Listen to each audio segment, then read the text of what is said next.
S'il vous plaît. Vous avez raison, Monsieur le Premier ministre, quand vous mentionnez que ce n'est pas uniforme la réalité des jeunes.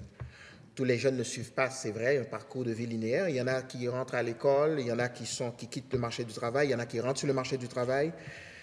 Il y a des parcours hors normes aussi. Mais il faut nous assurer, c'est notre devoir à nous tous, de nous assurer qu'aucun jeune ne soit laissé de côté. Et c'est ce que nous dit, par exemple, un regroupement comme le ROCAGE, par exemple. Le ROCAGE, qui est le regroupement des organismes communautaires autonomes jeunesse, qui regroupe quelques 60 membres, qui sont des organismes qui interviennent directement auprès de ces jeunes qui ont des parcours hors normes. Quelle est dans votre vision, quelle est la place, quand on parle de cette crise qui frappe ces jeunes-là en particulier, qu'est-ce qu'il y a pour eux? Donc, le ROCAGE, j'aimerais savoir aujourd'hui, au nom du ROCAGE, je vous pose cette question-là. Quelle est votre vision pour les jeunes qui ont un parcours, qui ne sont pas aux études, mais qui ne sont pas sur le marché du travail non plus?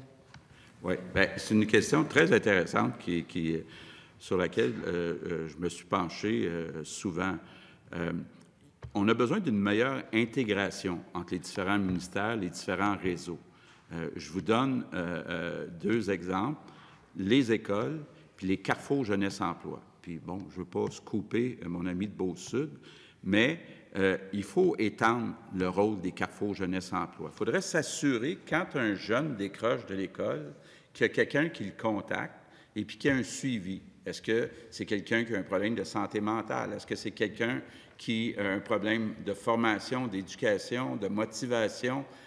Donc, est-ce qu'il ne se trouve pas d'emploi dans son domaine? Donc, il faut qu'il y ait effectivement un meilleur accompagnement de chaque jeune. Puis je pense que les carrefours jeunesse-emploi ont un rôle important à jouer. Évidemment, quand c'est rendu à l'extrême, puis qu'on est dans un centre jeunesse, puis la DPJ, là, c'est à l'extrême, justement. Il faut être capable d'avoir un meilleur lien. Puis, vous savez, les écoles les connaissent, tous les jeunes qui décrochent. Donc, il faudrait qu'il y ait un meilleur contact avec les autres ministères pour offrir tous les services. Puis je pense qu'on a un bel outil qui s'appelle les carrefours jeunesse-emploi qui a été sous-utilisé depuis plusieurs années.